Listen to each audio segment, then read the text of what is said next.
Neurologist doctor Narayana Rao గారు విచ్చేసి ఉన్నారు. వారు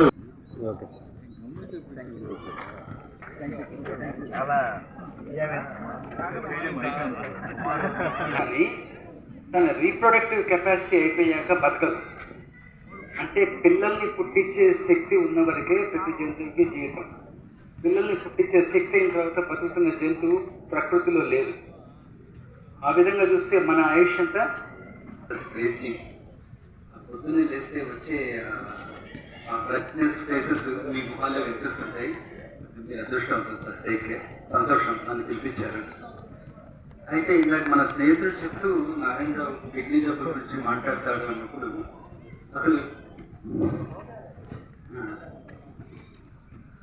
రకరకాల జబ్బుల గురించి ఈ వేదిక మీద నుంచి మీరు చాలాసార్లు వినే ఉంటారు.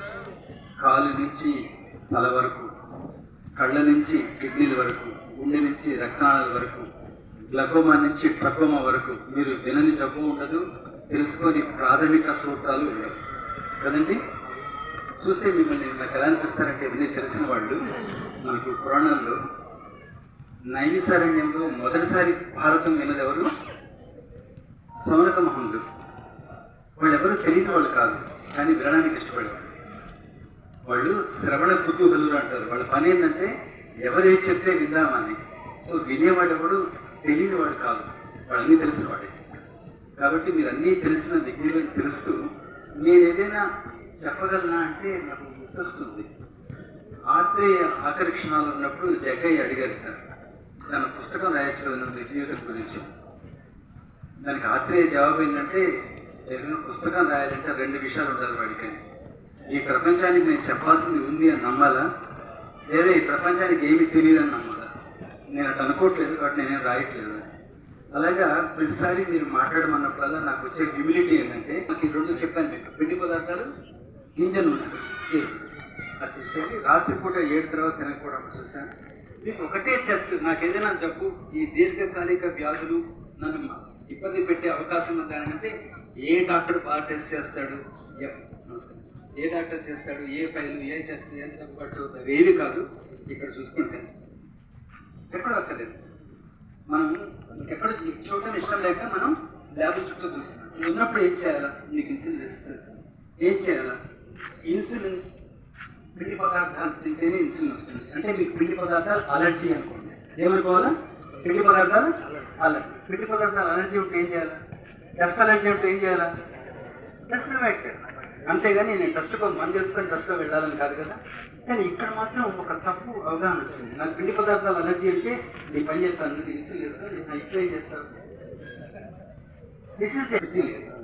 అండ్ కిడ్నీ ఫెయిల్యూర్కి ఈరోజు కామన్ కారణం మాత్రం షుగర్, బీపీ వచ్చి అర్బన్ మాకు గోపి నుంచి రాగానే లోపలికి కాస్త డబ్బు ఉన్నవాడు, కాస్త బొజ్జున్నవాడు వచ్చి కూర్చుంటే కనుక వాడి షుగర్తో బీపీ చక్కెర ఏం కొద్ది మార్చుకొని బతకచ్చండి అనేవాడు వ్యవహారశీలి.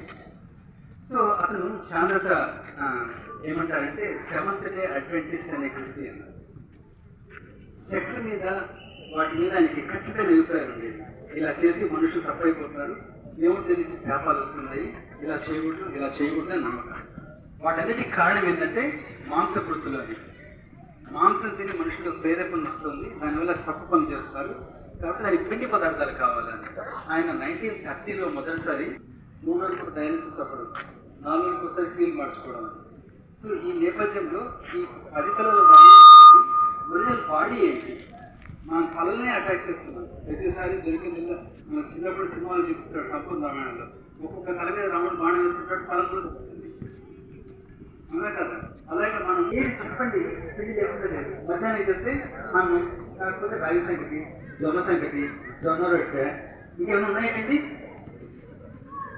బియ్యం, మిల్లెట్స్, అదర్ పక్షాలు మిల్లెట్స్, ధనధాన్యాలు. సో మనంతా ఎక్కడ తిరుగుతున్నామంటే పిండి, ఈ పిండి మార్చి ఆ పిండి, జొన్న పిండి మార్చి రాగి పిండి, రాగి పిండి మార్చి బెల్లపిండి, బెల్లపిండి చేసి. సో మన సెంటర్ అంతా ఏంటంటే ఏ జంతువు తినని పిండి మనం తింటున్నాము. తన పిల్లలతోటి నిటారుగా నడిచి వెళ్ళిన ఒక స్కెల్టన్ దొరికింది మనకు. దాని పేరు ముందు పేరు లూసీ అని పెట్టారు. లూసీ ప్రాబబ్లీ మన కామన్ జరిగి 2.5 years. బియ్యం మనం కనుక్కుంది ఇంట్లో తీసుకొచ్చి బతికి ఉన్న 3 ఆడవాళ్ళలో ఒక ఆడమెకి క్యాన్సర్ రావాలి. అది అమెరికన్ క్యాన్సర్ సొసైటీ వెబ్సైట్లో. అలాగే నరాల జబ్బు దానికి ఓపెన్ చేస్తే వాడు అదే చెప్తాడు. 3లో ఒకడు కిడ్నీ వాడు, కాలు వాడు, కీలు వాడు, కన్ను వాడు కూడా. అంటే ఇంటి కాంతులు భార్య నగలిస్తే చాలని ఏం అయిపోయింది. సో కూర్చొని సున్నితంగా ఆలోచిస్తాం. What are we giving?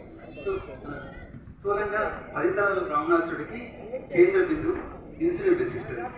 Insulin resistance అంటే ఎక్కువ తిని, ఎక్కువ సార్లు తిని, తినకూడని టైంలో తిని. ఎక్కువ తిని అంటే పిండి పదార్థాలు తిన్నాం, తినకూడదు తిన్నామంటే పిండి పదార్థాలు. తినకూడని టైం అంటే ఏంటంటే ఒకప్పుడు ఆది మానవుడు గుహల్లో ఉన్నప్పుడు 7 PM చీకటి పడేలోపు అడవుల్లో వెళ్ళి తినేసి వచ్చి పడుకోవాలి గుహలో సేఫ్టీకి వచ్చి. సో 7 తర్వాత మనకు డైజెస్ట్ చేసే కెపాసిటీ తగ్గుతుంది. ఉదయం పూట మనకు 5 నిమిషాలు సరిపోతే ఒక ఇంత పెద్ద అన్నం జీర్ణం చేయడానికి. రాత్రి పూట 15 నిమిషాలు అవసరం. So we're using more insulin రాత్రి పూట. కాబట్టి 7 PM లోపల తినడం. రైస్ పప్పు నుంచి నూనె వస్తుందని ఎవరైనా ఆలోచించాడు? బ్రహ్మాండం చెప్పండి, పప్పుల నుంచి నూనె వస్తుందని.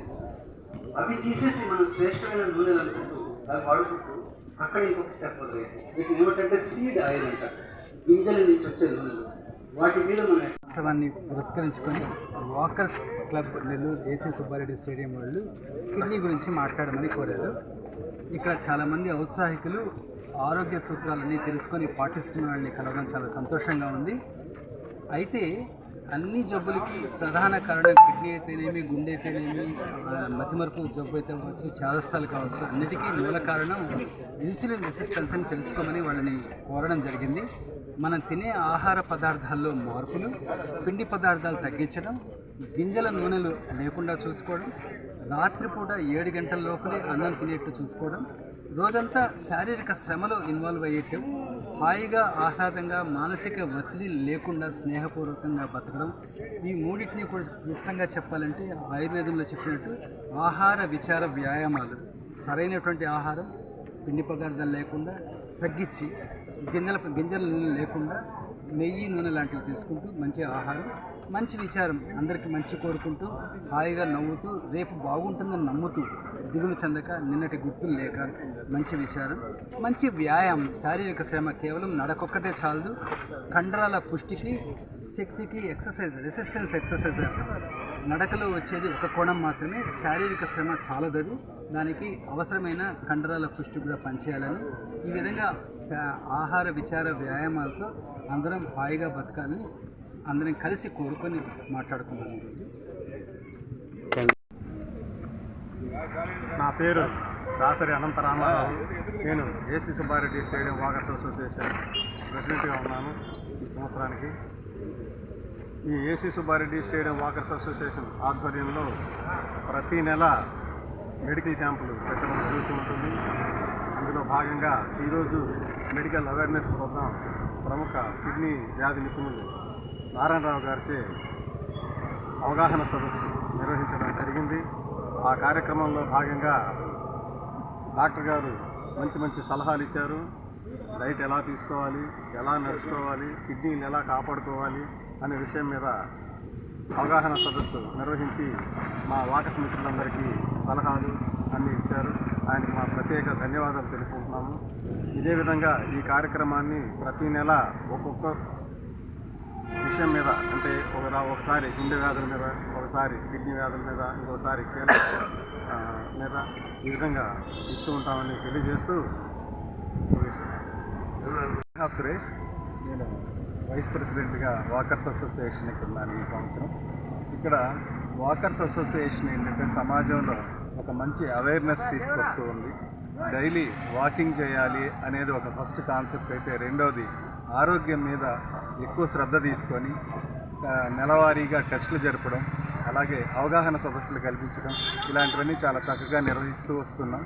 అందులో భాగంగానే నారాయణరావు గారు అరవింద్ కిడ్నీ సెంటర్ అయినటువంటి డాక్టర్ గారు ఫేమస్ ఈ కిడ్నీ స్పెషలిస్ట్ని తీసుకొచ్చి ఇవాళ అవగాహన సదస్సు పెట్టడం వల్ల ఆహార అలవాట్లు ఏంటి, కిడ్నీస్ ఫంక్షనింగ్ ఏంటి, వాటిని జాగ్రత్త ఎలా తీసుకోవాలి అనే విషయాల మీద చాలా చక్కగా వివరించారు. డాక్టర్ గారికి ప్రత్యేకమైన ధన్యవాదాలు. అలాగే ఈ అవేర్నెస్ ప్రోగ్రాం వల్ల చాలా చేంజెస్ వస్తున్నాయి. వాకింగ్ చేసే వాళ్ళు పెరుగుతున్నారు. వాకింగ్ చేస్తున్న వాళ్ళ ఆరోగ్య నియమాలు పాటించడం పెరుగుతూ ఉంది. మంచి చక్కటి రిజల్ట్స్ వస్తూ ఉంది. అందరూ సద్వినియోగం చేసుకుంటున్నారు. Thank you. ఈ వీడియో కనుక మీకు నచ్చినట్లయితే లైక్ చేసి షేర్ చేయండి. మరిన్ని లేటెస్ట్ అప్డేట్స్ కోసం మా ఛానల్ ని సబ్స్క్రైబ్ చేయండి.